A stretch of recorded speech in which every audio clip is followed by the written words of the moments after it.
I do pick my cuticles occasionally, especially when I'm highly stressed. Oh my God, you know who is an incredible picker of the cuticles? Like, he would be bleeding on them. Andre. Yes. Oh, I could guess it. That's so funny. Well, he seems highly strung. Oh my God, it would Well, be that's a like, good thing, you know what I 'cause I'm told like him it too. once? Dude, can I put some Tabasco on those? So you wouldn't do it? He didn't take too kindly.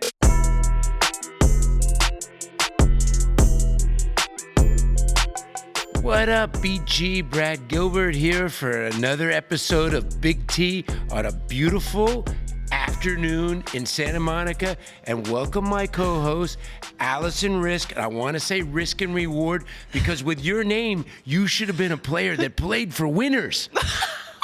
Hey, are we already starting off with that kind of a note saying that I should have? I mean, come on, Brad. We should just go with risky business. Let's just keep it there. That's not bad from the movie Tom Cruise right That's there. right. Very good I know call. you're a movie guy. Oh, yeah. That's So- from way back in the day. The guy still got great hair and I got no hair. But I'm honored to be here. It is to be a co-host alongside you, Brad. I've admired you for years, and I'm going to start off with a story for Brad because I've never got to corner him at any event and tell him this. Okay, I'm looking for. I have no knowledge of what this story is. Bring it. So my dad, he was pretty creative when we were younger, and we would start out with Vic Braden tapes so that I would learn how to actually hit the tennis ball. Then we would go to Winning Ugly, so I would master my mental game. Then we go to Rich Dad, Poor Dad, because if I ever wanted a dollar in tennis, I would have some, literacy with my finances. But what he would do is he would put money in all the covers of the books and in the VCR covers of the tapes. And once I was finished with it, I would get the money. And Winning Ugly was one of the most important books that I read in my whole entire career. And I loved the idea of mental warfare and how if you could know your opponents, know yourself, it didn't matter if you were up against Goliath, you still had a chance. And I love that. And I want to thank you for writing such an amazing book. So I topped you with our entry. I appreciate that, but I always wondered, did you watch some tapes of Steffi Graf because you caught your forehand a little bit late, like Steffi? You know what? You would never think that I watched anything judging by my strokes. I had some of the most unconventional swings between my serve, my forehand. She never made the Vic Braden tapes that I watched. I remember distinctly watching Vijay Amritraj on the Vic Braden tapes with his service motion. And funnily enough, now he's my uncle-in-law, which who would have thought? But nothing of that rubbed off on me. Okay, but, we're going to get to what happened last week, but I'll just tell you one Vic Braden. I say the backhand and the forehand because of Vic Braden. I watched him as a kid. All right, a lot to unpack from last week. Dubai. We had 34 players pull out, retirements, walkovers, but somehow we got 4 players in the semis in the top 10, and Jessica Pegula quietly is on the best run of her career since the U.S. Open last year. She wins another 1,000 title. I mean, I don't know how to unpack the story of Jess Pegula. I am so impressed by her. I think being an American, I have strong ties to all the American girls, but Jess impresses me so incredibly much. As you mentioned, since U.S. Open, she's made a semifinal or better in every event that she's played. And I think we always talk about her consistency, but I was reading her post-match interviews, after Dubai, and the wisdom that Jess Pegula has and the perspective that she has, I really think is unparalleled. And she is truly a student of the game. And I'd love to hear your perspective, Brad. Do you think that there is a better student of the game on the women's side than Jess Pegula? This is a good question, and I want to throw it back to you on that. She's not the fastest, not the fleet of foot, doesn't have a huge serve, doesn't exactly have a monster forehand, but maybe the strength of her game is she's very solid and reads and understands what she needs to do, and she knows how to manage herself, which is a great art in itself. But I think that she's the type of player, Allie, that all other players can look at and say, okay, look where she was at 25 years old, and look what's possible. That's right. But I think that's a testament to she is so sure of herself. She knows what she's good at, what she's not good at. I actually love something that she also said, Brad, was she actually had a horrible offseason. She said that she didn't get a lot of training in. She was hurt. She wasn't feeling great. And she and her team weren't worried in the least bit because they had an idea in their head of what they wanted to improve, how Jess wanted to come out and play in the year. And I thought, there is no greater sign of a champion than someone who is so confident in their game and what they're good at, and they know that the rest will fall into place. And I also know that Jess, just going along with her tennis, has wanted to improve her serve for years. I remember when we were at tournaments and she was with David Witt, she'd win a match handedly and she'd be back on the practice court serving to targets. We know she's not going to serve aces, but I thought in this final in Dubai, she had 71% first serve percentage. She had 79% first serve one percentage. I think those are huge numbers for someone that doesn't have a huge serve. And I think it's a testament to her first ball as well. So I could go on and on about her, Brad, but I'd love to hear what you think, continues to set her apart in other ways too. Well, firstly, I got to say we have a guest today that will be coming on soon, Patrick McEnroe, president of the Hall of Fame, and an analytics person that maybe can shed some light on us. I feel like in the women's game, though, 1 to 15 is so much closer at the moment than 1 to 15 in the men's. What do you make about, and obviously what a great opportunity for Jess in that final, because I think Svitolina was out of gas after getting through that over 3-hour match with Coco Gauff. What do you make of Coco Gauff and Anisimova, their play so far this year, as we did have 3 Americans in the semis of Dubai? Yeah, look, I think Anisimova, she's gotten to 2 finals now. I think that, I think she's going to win a slam. I really do. I think that she packs such a punch. I think that we saw her in that Wimbledon final. She was devastated. I mean, she obviously didn't perform her best, and she rebounded so quickly to get to that U.S. Open final. I think that shows so much growth in her, in just her mentality. So I think it's just a matter of time. She's also young as well, and I think she has a lot of time to get that Grand Slam. I see it probably happening. I mean, if it obviously it wasn't in Australia, on a hard surface, possibly, U.S. Open again, maybe Wimbledon, although that's a whole other topic with how slow those courts are now. I do feel like with Anisimova, AA, there's been some great AA players. There's a lot more tape on her now and a lot more understanding of her game. And I think that's going to be the trickiest part for her this year. And I see her sometimes now starting to get a little more emotional on the court because I do think she's not under the radar anymore. So that's always the evolution of the game. And I'm not on Coco Gauff. I obviously know that she's been struggling with her serve. 103 double faults in 14 matches is a massive number. But the thing I'm most curious about, and obviously you've seen her game grow, but in 14 matches this year, only 19 aces, which I feel like for somebody that can serve as big as she can, I feel like that's a low number. That should be way up. I have to agree with you on that. And I think that Coco possesses such an ability. She has many different things at her disposal. And I actually want to say, too, that just her mentality in general, knowing that there are flaws in her game, and yet all that she's been able to accomplish at such a young age is just remarkable. I mean, I get tired hearing, people talk about this forehand and this serve. I can only imagine how she feels, and yet she wins and wins and wins. I would like to see on that serve, Brad, like you say, I think that she's capable of hitting some high mile per hours.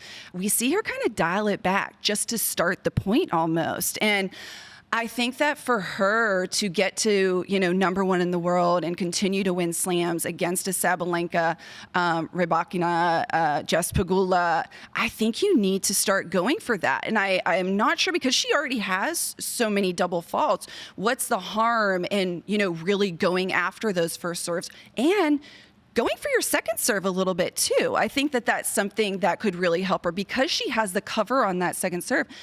be a little bit more versatile. You have the room to play with it. So, but I'm the biggest Coco Gauff fan, and I do not doubt, Brad, that that's something in their camp that they're probably toying with, and I don't doubt that we will see her. Totally agree, because she's incredibly resilient. Now let's pivot like a rebound. The men in Doha. And what a start to the year for Escape from Alcaraz. He seems to, like a couple times early in some of these tournaments, have a little bit of struggle. But boy, at the end of the business end of the tournament, I mean, what a great week for Feast to get to a final and his first tournament coaching with Goran. He was sprinting downhill to get to that title in 50 minutes. I mean, I honestly, these days with a child, I can't really do anything in 50 minutes, let alone win a tennis match. So it was just absolutely commendable. And I know in his press conference, he said that he actually chalked that performance up to one of the top 10, top 15 performances that he's ever had. And he did say Fees, was making a lot of unforced errors, and it wasn't necessarily his best tennis. But his tennis alone, Alcaraz's, he's saying, that was one of my best performances. And I think that says a lot. And I also respect him so much, too, because, Brad, this is a guy that was with Juan Carlos Ferrero for 7 years, won multiple Grand Slams, gets rid of him or, however it worked, at the end of the year. It comes out and he's 12-0. I feel like if you take the mortals like myself, and I had been working with a coach that got me, to this high in the number one in the world and this many Grand Slams, and I said sayonara, I'd probably, my pants for a couple tournaments. Am I going to be able to do this without them? Listen, conventional wisdom. Everyone thought he would struggle, and somebody we didn't think would struggle. I thought he'd probably be winning everything, but I'm not going to say a mini slump for him to go semis and quarters, but 2 tournaments in a row for Sinner not getting to a final is very surprising. Expect him to rebound in Sunshine Double. But let's get to the American men. 2 consecutive weeks, all-American finals. We had one in Dallas, and then now we have Korda, who's been battling injuries forever. Finally healthy, takes out Tommy Paul. So great to see back-to-back weeks American men trying to, show the women, we got something for you. I mean, you got to love it. American men and women both succeeding at the same time. I mean, that's something that American tennis has wanted for so many years, and now we're living it. And I don't think all the haters can be quiet for a second, because this last couple of weeks were awesome. But it was huge for Sebi Korda to come back, and I know it meant a lot for him after having injury. And that was kind of a crazy match. There was a lot of wind in Delray, and both of those gentlemen do practice there, so I'd say they were used to it. But I just thought Sebastian Korda he actually used his backhand slice very well in those conditions to kind of neutralize points. He almost beat Tommy Paul at his game, in the sense that there were a lot of extended rallies. The tennis at the end of the second set was really high level, and Sebastian Korda just came up huge. And so I think it was a great week for Tommy Paul too. If he could just have availability, he can be top 10. It's like the same saying about Muhova. The same players are now Draper. But Korda does have this talent, but you just hope that he can get the health. If he does, I think we could have possibly 3 Americans maybe making a run this year in the top 10. But good start to the day. I want to know more about the risk and reward. But now we got Patrick McEnroe coming around the horn.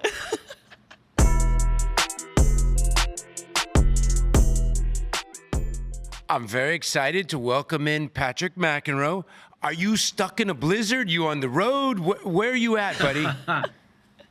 There's worse places to be stuck, and I'm so glad Allie is here, because, of course, her hubby went to Duke, so it was all fitting that I'm stuck here in beautiful Durham because of the blizzard happening back in New York. I drove my daughter back. She was visiting some friends at UVA.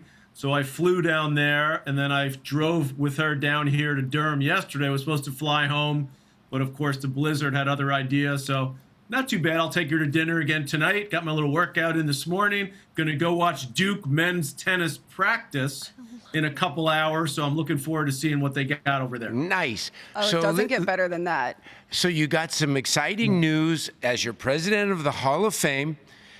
We've switched weeks. It used to be during the Newport week. Now the week before the U.S. Open, and we got a guy, very surprising, he's going in the Hall of Fame. It's sold out in about a minute or so. How exciting is it that Roger Federer will be going in the Hall of Fame before the U.S. Open? Well, it's going to be huge, BG, and we are very excited. And I think Roger's very excited. So is Mary Carrillo, by the way, who will go in the contributor category. So since I've known her pretty much my whole life, we grew up in the same town in Douglaston, Queens, as Mary Carrillo. So the McEnroes and the Carrillos go way back. But obviously, Roger's the big headline, and the fact that it's sold out. Literally, people went online, I think it was about a week ago at 10 a.m., and it was pretty much sold out within, as you said, a minute, 2 minutes. So I've got a lot of requests for people trying to get tickets. It's by far the most we've ever seen interest at the Hall of Fame. We started doing the induction this week, right before the U.S. Open last year, in preparation for what we know is going to be huge this year.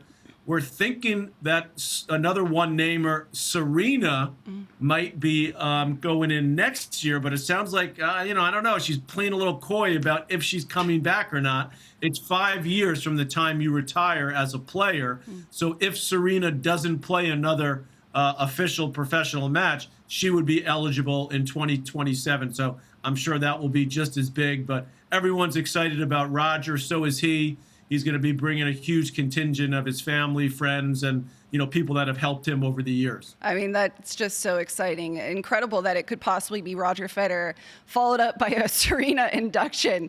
Can you tell us, Patrick, what the criteria is for the players going into the Hall of Fame? And I mean, I know a coach, around here who's won a few Grand Slams, maybe 8, with some players. Have you ever thought about letting coaches get inducted into the Hall of Fame? And I was talking about Brad, by the way. Well, yeah, no, I understand. I totally understand. So there are a couple of coaches that have been inducted into the International Tennis Hall of Fame. Dennis Van der Meer, who started sort of educating coaches, in the 70s and 80s. So he's in for his impact that he had globally on tennis. Nick Bollettieri is in, was, I believe, one of the first people that's just coach individual players. Now that I'm a part of the staff at the Tennis Hall of Fame as the president, I don't get to vote anymore. I used to be a voting member as a member of the media for many years. So the criteria is really, you could put anybody forward, and then they have to go through a process, Ali, of getting, first of all, onto the ballot to become nominated. Once they get onto the ballot to become nominated, it's just a straight up vote by the 140 some people that have a vote, many of whom are Hall of Fame players themselves, many people that have spent years like I have in the media as a journalist, as a TV broadcaster. Most of them are ex-players as well. So it really comes down to if you can get that 75% of the vote. If you get 75% of the vote by the people that do the voting, you get in. Whether you're Roger Federer, whether you're Brad Gilbert, whether you're Patrick McEnroe, down the line, who the heck knows? So that's the criteria, and it's pretty straightforward. And we go through pretty diligently. In fact, we're going through a process now. I have a call tomorrow with our task force to look at all the rules and regulations about how long, from the time you retire, how many times you can go on the ballot. I mean, there's some great players, Ali, in the recent past. Juan Carlos Ferrero, Carlos Moya, Ana Ivanovic, who have not gotten enough votes to get into the International Tennis Hall of Fame. Again, it's all up to the voting members and the voting body. Patrick, I got an interesting question to ask you about those two guys in particular, Moya and Ferrero, who both got to number one slam, have not gotten into the Hall of Fame. But now you add in their coaching resume, which I think both makes them worthy of being in the Hall of Fame. But for some reason, why are coaches going in now only as a contributor? In other Hall of Fames, they go in as a Hall of Famer. So that's my little pet peeve. And I think Dick Gould should be a no-brainer lock in the Hall of Fame. I know you've been telling me that for many years, and I appreciate your passion. There's some other great college coaches that if you would put Dick Gould in, you would think, Glenn Bassett from UCLA, Manny Diaz, for example, from Georgia. There's some great Roland Thornquist from the women's side at Florida. So there's some amazing coaches. There's no doubt about that. But there is a reason it's called the International Tennis Hall of Fame. It's supposed to be, the global professional sport that it is.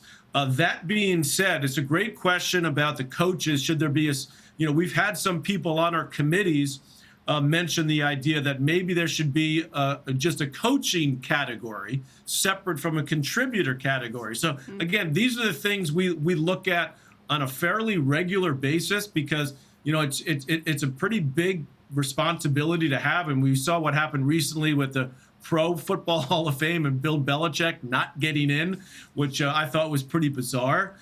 So we're trying to, at the Tennis Hall of Fame, avoid those types of controversies and basically do the right thing. So to your point, Brad, it's been discussed many, many times. It will continue to be discussed in the future. And any changes that happen to the way the structure is in place, you will be the first to know. I appreciate that. Let's pivot to a word that you've probably seen and been associated with since you've been a little kid. Great rivalries. You grew up watching your brother versus Borg and the Lendl Connors, trifecta. You fast forward to Andre and Pete. Then you got the great, big three of, what we just saw in Fed, Rafa, and Djokovic. Where do you put this new rivalry of Alcaraz and Sinner? Well, since you're sitting next to a very prominent female, I would also remind you, Brad, of Chrissy, Martina. Well, that's right at the top. Monica, Steffi. That's right. Okay, so yeah, exactly. Thanks for Venus, representing Serena. us. Exactly. So anyway, look, I spent 23 years doing this with Brad at ESPN, and I love having him there. I missed him in Australia, as we all did, but I'm so happy to see you at Tennis Channel continuing to do your thing. All right, this rivalry is going to be epic. It already is. I mean, when you consider what these two have been able to do over the course of the last 2.5 years, Sinner, interestingly, a little bit of a hiccup with what he's doing, what happened in the Middle East as he's trying to, stay with Alcaraz, right? As Alcaraz seemingly has just leaped ahead just a little bit by winning the Open, by winning the Australian Open. He's on a bit of a roll, hasn't lost a match all year. So I think it's fascinating to see the way these two guys are going at each other. Very different from the big three, BG, as we followed for so many years. And, you had Murray in there, you had Wawrinka. I keep waiting and actually hoping that someone else will join the party, whether it's a Ben Shelton, Fonseca, he's not quite ready yet. Menchik, with the big win over Sinner last week, could it be someone like that? So, and there may very well be a 16 or 17-year-old that we don't know much about yet that could join this party within a couple of years, because it's great for tennis, but I think having just two guys, I would like to see 3, 4, or 5 players. Similar to what's going on in women's tennis right now. I think you got Sabalenka at the top. You got Rybakina, who I was happy to see her win her second major. I think she's that good of a player. Coco Gauff, she's, up and down a little bit. Pegula with a big win over the weekend. There's a lot more players, I think, that you can make the argument on the women's side that can win majors, more so than on the men's side. And I think that could be a little problematic moving forward in men's tennis if we don't have a third or a fourth player that at least can join the Sinner Alcaraz party. I think in that conversation, you brought up too many names that are foreign. I want to talk about the Americans, Patrick. I want to hear what you have to say about American tennis, men's and women's. And I also, the last captain to win a Davis Cup was you, Patrick, in 2007. And I'd love to hear how you think you could get how we could get the American men to host that trophy again. Well, that's a great question. I'd like to take credit, but I don't deserve any of the credit. It was a hard-hitting team. And, James Blake, the Bryan brothers, Marty Fish stepping in here and there. And, those guys were amazing. It was a great run. Brad was part of it for a number of years as well. He was coaching Roddick for quite a few of those years. So it was a great honor to be there. And, to me, it was about the journey of all the matches we went to overseas. A lot of losses, tough losses. Spain in the final, France in the semifinals away in France. But so to finally win it was awesome. We've got the horses on the men's side, to your question, Allie. We've got enough players. The Davis Cup, unfortunately, has taken a little bit of a lot of a seat back in the last couple of years because of the format change. The players now, the physicality of the game, the demands on them to play more and more, and also to take care of themselves. So, when you look at Ben Shelton, you look at Taylor Fritz, you look at Tommy Paul, you look at Korda with the big win in Del Rey, you look at Tommy, Lerner Tien, who I love. I just love watching him play. We got a bunch of guys. So I wish that they'd all, we could get them to play, but that's just not happening at the moment. That being said, people come up to me, and Brad knows this, it happens to him, for years and years. When are we going to get in? When's the next American going to win a major, on the men's side? And unfortunately for the casual American fan, that's sort of how they define success, even though we've got multiple players, doing well in majors and in the top. And on the women's side, look at what we've got. Coco Gauff, Jess Pegula, Madison Keys, what she did. Anisimova, right? At one point we had 4 of them in the top 10. I don't know if they're still there, but they're hovering in that vicinity. And there's a whole bunch more coming up. So I think overall American tennis is in excellent shape. Of course, we would love to see a male finally win another major. Andy Roddick, the last one to do it, coached by Mr. Brad Gilbert in 2003. I almost had hair we would then. love to see. Yeah, you did, and a different color too, like mine. I understand that. So I think American tennis is in good shape, but to be in great shape, we need those players to win majors. That's just the bottom line. So going back to the Davis Cup, I mean, Bob Bryan's biggest challenge is just got to get the players to buy in and play. I'm curious, obviously, before you're involved in your academy now, you used to be involved in the USTA. Now Craig Tyle has left Australia, coming to run the USTA. What are your thoughts about that? Well, Craig's done a fantastic job in Australia for so many years. It's to me, it's the most fun event there is for the players, for the media, for the fans. So what he's done down there has been remarkable. He'll have his hands full because anytime you take over the USTA, whether it's in player development or running the organization, you have a lot of people nipping at your finger, so to speak, and coming after you for sometimes the right reasons and sometimes just because you're the big bad USTA. But I think Craig is a guy who's perfectly well equipped to do the job, to do it well. It'll be interesting to see if he has the same sort of authority he had in Australia, running all the different tentacles of what would be the USTA. He was able to do it in Australia. And I think, you put great people in place under you to support you. And I think Craig's done an amazing job there. But I think Craig is someone that has a lot of respect in the tennis world, has done an incredible job in Australia. And I think he'd do a great job with the USA. He's going to have to deal with all those sections and those volunteers. But that, I'm sure he's thought it through. He doesn't strike me as someone that would go into it without his eyes very wide open. Enjoy. Duke is Duke. Practice doesn't Stan Smith, the coach. His son is the coach there. And they're in that tough ACC. Go figure, with Cal and Stanford have to go cross country. Have a wonderful afternoon, buddy. Great seeing you two. All the best. Great to see you both. Thank you for having me. Can't believe Cal and Stanford are in the ACC. They got to go cross. How does it even happen? Yeah, that's kind of crazy.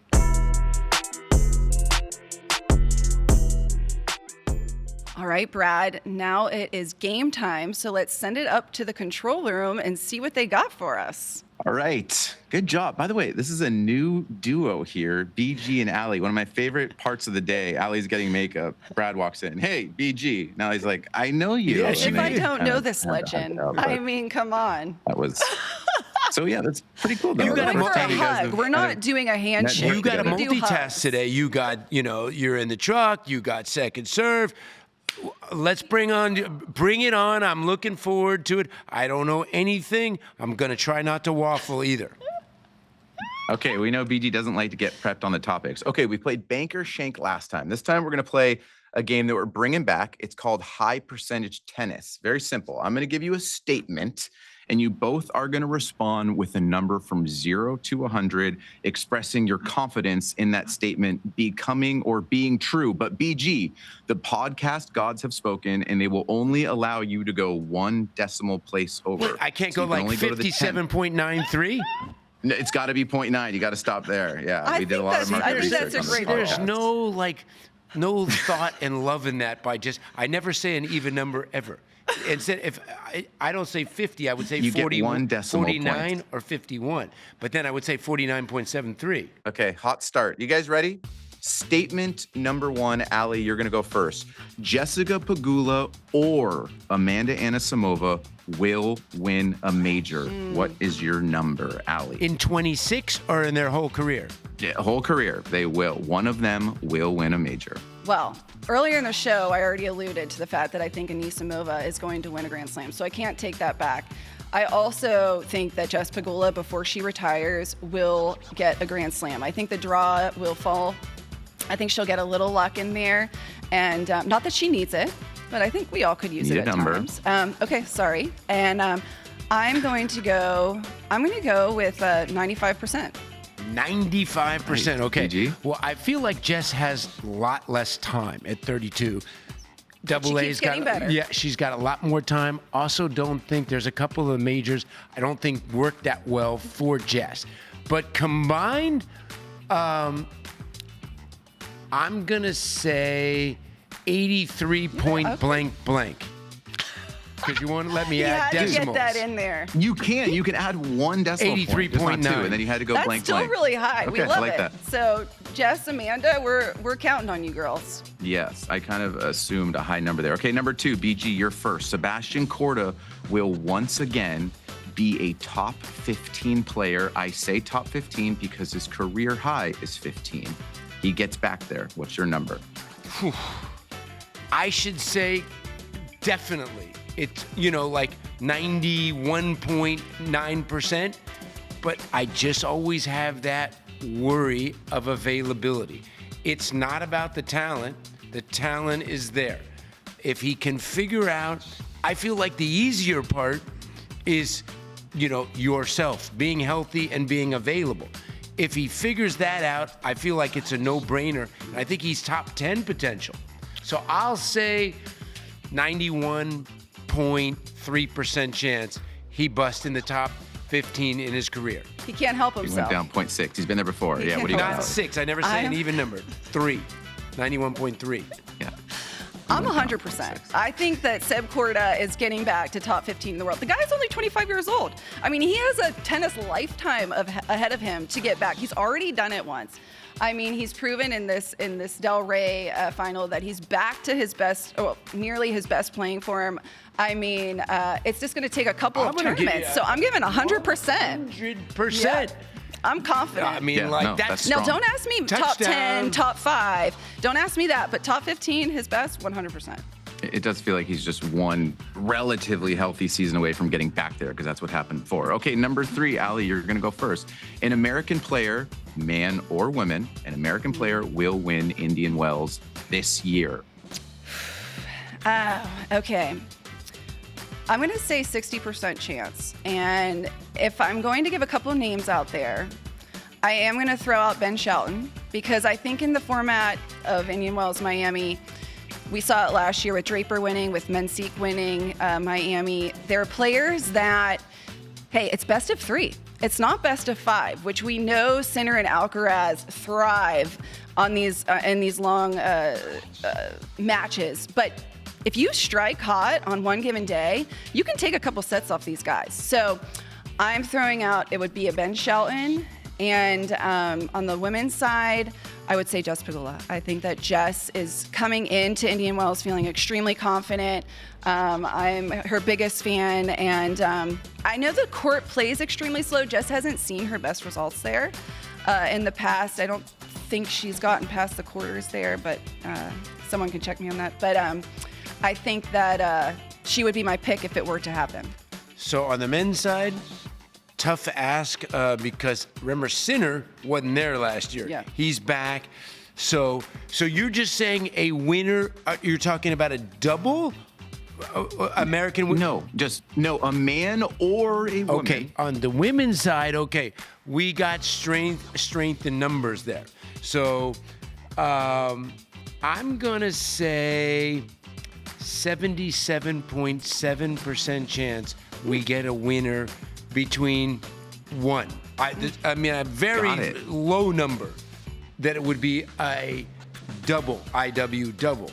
Maybe. Okay, yeah, well, that's the next topic. All right, we got it. You guys are both going very high because the last American woman to win Indian Wells was Serena Williams in 2001. For the men, obviously, Fritz in 2022. You gave me combined. That's why I jumped up a little bit. Maybe that was a little overzealous, but. Okay, we got to pick up the pace. Let's go. Next one, Allie, you're first. Someone will achieve the Sunshine Double this year. For people at home or the viewers, listeners that don't know, that means when you win Indian Wells and Miami back-to-back in March. Let's pick it up a little bit. Allie, what do you got? I am saying it is going to be a low chance. I'm going to say 51% chance, and the last person to do it was Iga Swiatek in 2022. I don't see a woman doing it. Maybe Sabalenka, possibly Alcaraz, but I'm going low number there. So it's definitely not happening on the women's side. On the men's side, it could only be Sinner or Alcaraz, so we only got two.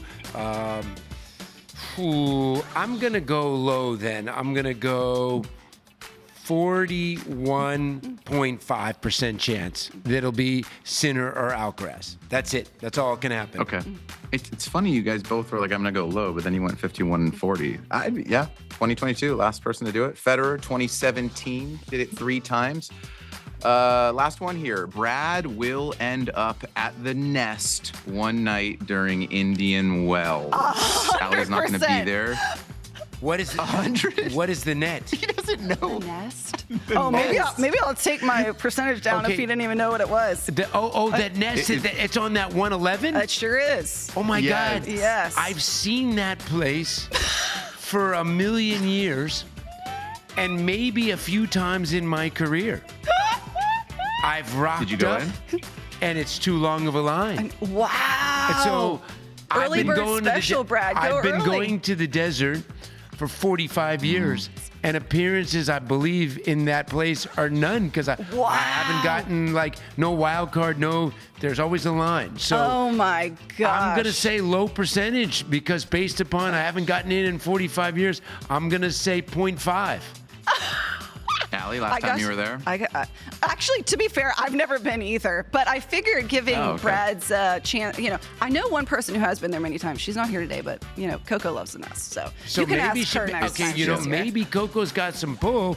If she takes me 100%, there you go. I'll go. Maybe my missus will come. There you go. I have never. You deserve it. You deserve a drink, Brad. Yeah. Oh, no. I like the cocktail. I like to throw a few beers down. What do you go? Oh, beer. Okay. Yeah.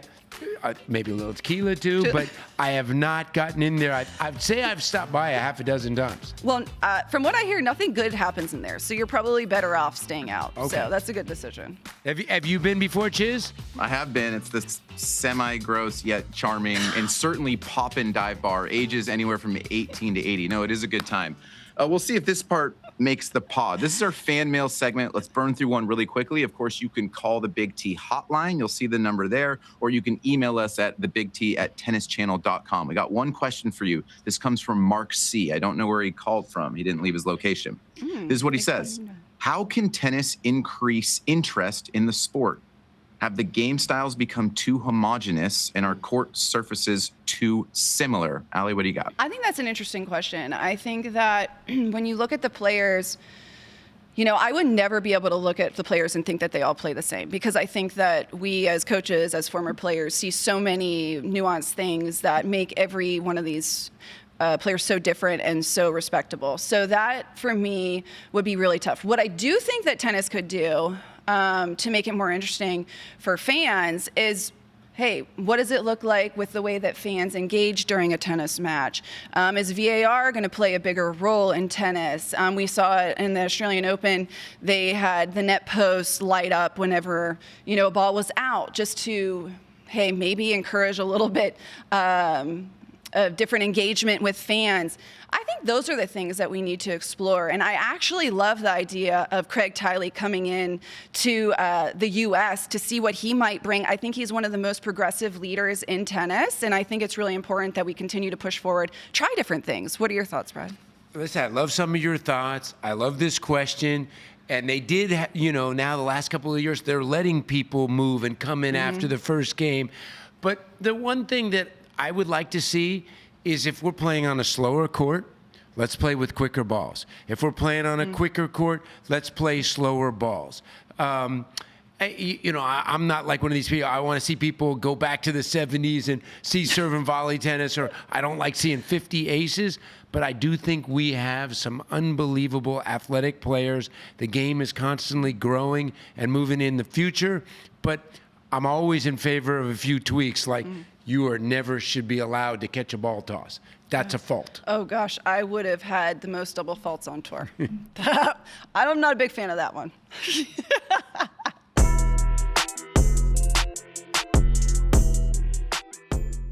We are back with our second guest, and this one I'm super excited for. This was actually a guy, Brad, that was a part of my team for the better part of 6-7 years. It is the founder of Golden Set Analytics, a company that was founded in 2012. They work with 50 of the top 200 players on tour. And reportedly, they have worked with over half of the Grand Slam champions since 2017, which I think is a massive number and so very cool. Ben DePorter, the founder of Golden Set Analytics, thank you for joining us. I'm so happy to see you. Great to see you, Allie. How are you doing? How are you doing? Where are you? What are you up to? I'm good. I'm just on the road, just in Europe, and about to pack my bags and head to the desert, to Indian Wells. Oh, I'm jealous. I wish I could go too. Ben, I got a question for you. If a player comes to you, what's the first thing that like he or she is asking that like, what am I not doing? What can I be doing better? How do I understand numbers to figure out how to make my game more productive? And then after this, I've got an interesting question about a player I worked with that didn't believe the numbers, but those were coming from my gut, not actually from analytics. Yeah. So yeah, good question. I think most players, when their head goes to the data and they ask the question, can I get some information? It's often starts with, what is it about my game? And so the focus is not necessarily on the scouting initially. It's about how to optimize my own game. And often it can be, I had a really good year 2 years ago. What's changed? Mm-hmm. Like, can you help us with that? That's, I think, from the player side, what's first and foremost on their mind. The coaches are usually the ones we have conversations with, and from them they're a little more all over the place. But for players, that's it. Like, what's my best? What did I do better before, or how can I get even better? Or I've reached that kind of ceiling. What can push me further? Mm-hmm. And I'd like to talk a little bit, Ben, too, just for regular people, not regular people, but people who might not be doing this professionally. Can you describe in layman's terms how you take all of this data? I know you use computer vision and Hawkeye data to analyze thousands of matches. How do you sift through it and create a concrete plan for a player and a coach? And then what do you find is the most important for performance? Yeah, so, there's so many data points. So for us, it's all about breaking it down into things that are digestible for the coach. And then the coach breaks it down further and makes a selection of what actually to tell a player, right? So we start with, one match actually is about 26 million data points, believe it or not. So, so you need software and you need...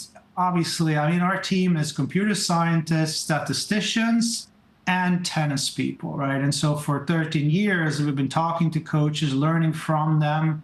And so you kind of learn how to break it up into a language coaches can work with and what's relevant to winning and losing matches. Mm-hmm. And some of that starts with intuitions from coaches and knowing the game. And then you test those because, every coach has theories about what works and what doesn't in their experience. And we test that. And based on those findings, we adjust our software to kind of look whether something we found for one player also might apply to another player. And so that's kind of what we're testing. We know these things that have worked for some players and then we build kind of a database of analytics and say, okay, that's useful. Ben, I'm curious about one thing. When I was coaching Coco, I would get data from like 3 different people, like 200 pages, and it would be pretty overwhelming. But then obviously my first thought is, they're just going to hit the ball to her forehead. But what I'm curious about most is, with analytics, when you working with the player, but sometimes maybe it doesn't equate the player's strength or weaknesses to the tendency. So if a player gets all this information from the coach, but then the opponent goes out and makes an adjustment because all of a sudden, maybe off the backhand, they're not as good, and the data says they always go there, or vice versa, that maybe they go to the forehand a lot, but maybe they're not going to do it today because your forehand is great. Yeah, so there's always like a first order strategy, right? And so you say, okay, based on your opponent and your own strengths and weaknesses, what's plan A, right? What is the optimal plan if you have a normal day, right? Your average day, and the opponent has an average day. So that's basically where you start. Now, if they have played before, then you can bring into the matchup specific, and it becomes much more accurate. But let's say 2 players have not played each other, so you're dealing with kind of averages. Now you can make it more accurate by saying, okay, because we start with all these data points, and it really has to be big data if you want to do this accurately. So you start with, say, every match Sabalenka has played, but then you narrow it down to Sabalenka playing players like your client, right? The player that you're working for. And then it already becomes more accurate, right? And with life coaching, there's more opportunities, and there could be feedback loop to the coach. But in reality, I've seen you coach, BG. I saw you in Rome, and coaches, it's all about like whispering just enough information, right? So we're quite humble about that. Once the match starts, the great coaches are whisperers, right? And it's about as little information, as little words as possible, hitting those right spots. And so, yeah, I think the reality is, the end of the day, you come out with the best possible plan. And that usually sets you up for a great first set. But then, if the opponent is very versatile, a lot of other things come into play. Yeah, and I think that's it's such an interesting thing, and I don't think that technology should ever be take the place of. It's in addition to the coaches. That's my personal belief, and I want to paint a little bit of a picture of my time with Golden Set, because I was ranked about 40, 50 in the world, and I had heard through my coach that the top players were using analytics, and I thought, well, hell, if I'm trying to compete against these beasts and I'm not using the same type of intel that they have, well, I want that as well. So it was an investment for me, and I always use the data. I actually don't think, Ben, that I ever even saw what you would send my coach, but because my coach knew what we were looking for, and what my strengths were, and the things that we looked for a lot were my opponent's serve placement. We looked, where should I be serving second serves? Do they have a weaker side? And I remember in particular a match against Mladenovic at Wimbledon, a big flag was, hey, you need to be serving the majority of your second serves to her forehand. And I tell you what, I probably won 80%. I'd love to see the data on that. But I think it's that, tennis is full of such small margins. And it's these little points that if you can get that, another thing that was important was, where are you going to take your first ball? Where does your opponent struggle having that first ball? And you guys won a lot of matches for me. So I'm a huge believer in what you guys do. And I think it's just something to have in your toolbox. And I think if players can afford it, they should do it too. Oh, wow. Well, thanks for that ringing endorsement. It was a great time working for you. And you mentioned the coach, right? So the coach is so important to us, because if the coach can really filter for us what is exactly, and knows and reads the player really well, that's the magic combination, right? Because if we were to be talking with a player, that wouldn't feel right, because we don't know where they are mentally. It's just every player's different. but a coach that can do that. And so that was a really great collaboration. So 19, what a great year, Ali. Never forget it. I got an interesting question for you. So I work with a certain player that probably before analytics, really got going. And I would tell him this word: you need to manage your backhand. Because in my mind, he would hit 2 winners to 9 unforced. But he had pure conviction about it, that he would tell me the backhand is his best shot, and he would actually think that backhand, even though it was 2 of 9, counts for like 7 winners. So how do you deal with a player or the coach that when, the player thinks something's way better than the numbers? Yeah, I mean, that's tricky. So we actually get into those discussions a lot where a coach comes to us and says, we're having an argument and I think I'm right. And the player thinks they're right. Can you help us? And so the numbers, they speak to to some extent, the numbers are what they are. And if they're accurately measuring things, taking into account, all the dimensions, which might include spin or speed or slice. And so the conversation is exactly, the numbers break down exactly what you're looking for is one part, but then the video part comes in, right? Because at the end of the day, a number, sometimes there's an interpretation about why you have that number. And so if you can tie the data exactly to the video, and then as a coach, show it on film and explain why it is happening, which is often the biomechanics or the motion, the movement, then I think usually that gets you quite far, right? But yeah, there is a challenge. Sometimes players have a certain feeling. And when I talk to racket manufacturers, you hear similar stories, right? They say, the swing bed is like this, and we change the racket this way, but the player thinks it's the opposite. Definitely been there. Science says the opposite, so... there's some limitations to what you can. Beautiful really background there. Enjoy Belgium before you get to the desert, and definitely get a couple of pints there. It is a good beer country. A lot of definite good beers to hit up there. Thank you for the information. So good to see you, Ben. Thanks for taking the time. Great to see you too. Ali, I'm going to tell you one thing. My coach told me 46 years ago when I was a freshman at Foothill College. He would tell me, if you lose the first set 6-1, throw the plan out the window.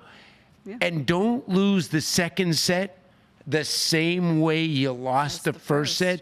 If you lose the second set the same way you lost the first set, that's dumb. On you. And he goes, if you lost the second set by doing something different, at least you could feel positive that you tried something. And a lot of tennis players, tend to be stubborn about that.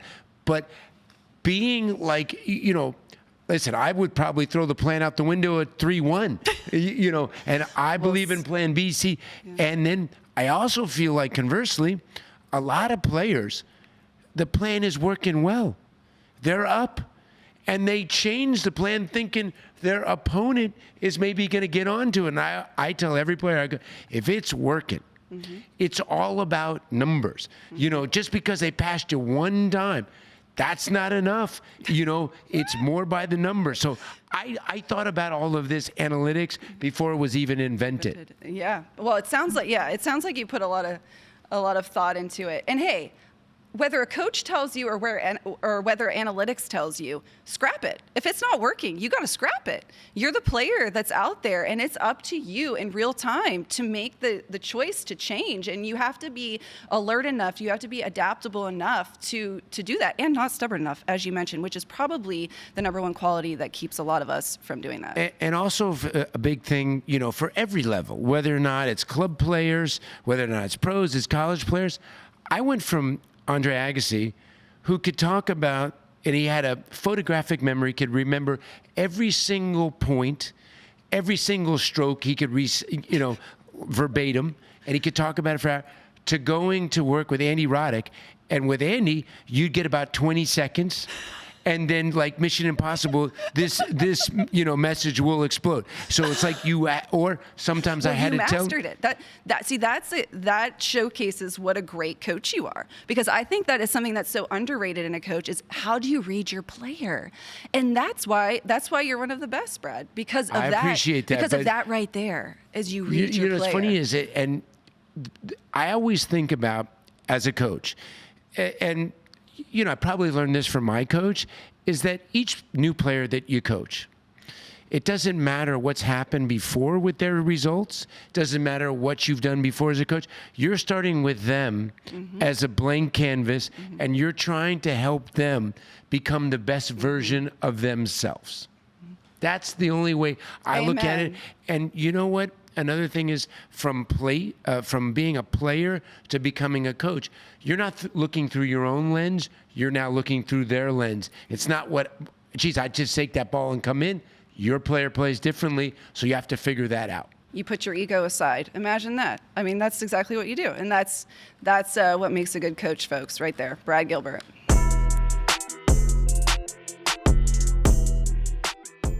We have our last segment here, Brad, called Code Violations. Anything that's kind of bothering you in life, in tennis? I've been waiting for this segment because I'm going to roast somebody. So what do you got today? Jesus, I'm awfully neurotic, so I've got a lot. I will just That's why we get along. Me too. I've got a couple. One, I'm going to start with the tennis player. A lot of club players was at my shop this weekend up in Marin County. Way too many players. I saw it with junior, the grips. Oh my God, the over grips are worn out. I see blood sometimes on the grips, worn out grips, worn out.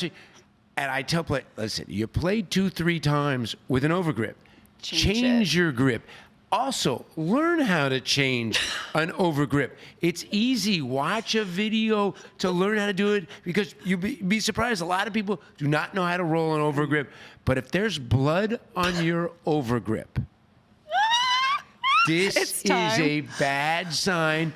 And I had another kid come in and ask me, he's complaining about, he played 25 hours on his strings. And he was like, I mean, this is ridiculous. They're wearing out that fast. And I'm like, 25 hours. You're playing with poly. I can't believe that it lasted that long. Yeah, he must hit a forehand like me. No, but it was frayed everywhere.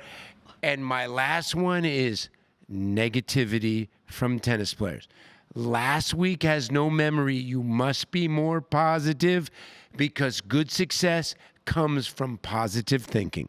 I mean, I don't know how I compete with that. I couldn't agree more with that. Whether it's tennis, whether it's life, you just got to move on from what just happened. I love that. Actually, to be fair, I was one of those people. I do pick my cuticles occasionally, especially when I'm highly stressed. And I was guilty of having some things on my God, you know who is an incredible picker of the cuticles? Like, he would be bleeding on them. I hate to... Andre. Yes. Oh, I could guess it.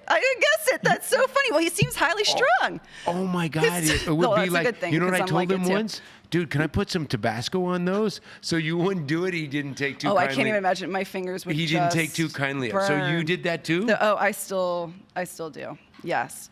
All right. I'm going with mine, Brad, because it's your colleague. She's not here. I'm really upset about that, because I would love to tell her this to her face, even though we've talked about it. But Coco Vandeweghe, you guys on the podcast last week were saying that good sportsmanship reigns supreme. And I was like, this is Coco Vandeweghe talking about sportsmanship. So I have a little story. We were playing in the U.S. Open. She was ranked 20. We were on Louis Armstrong. I was up a set and a break.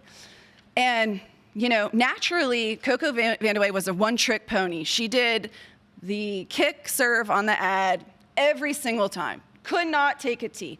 So, like a student of the game, I take it away. I stand in the alley, Brad Gilbert style. I'm observing my opponent. I stand in the alley.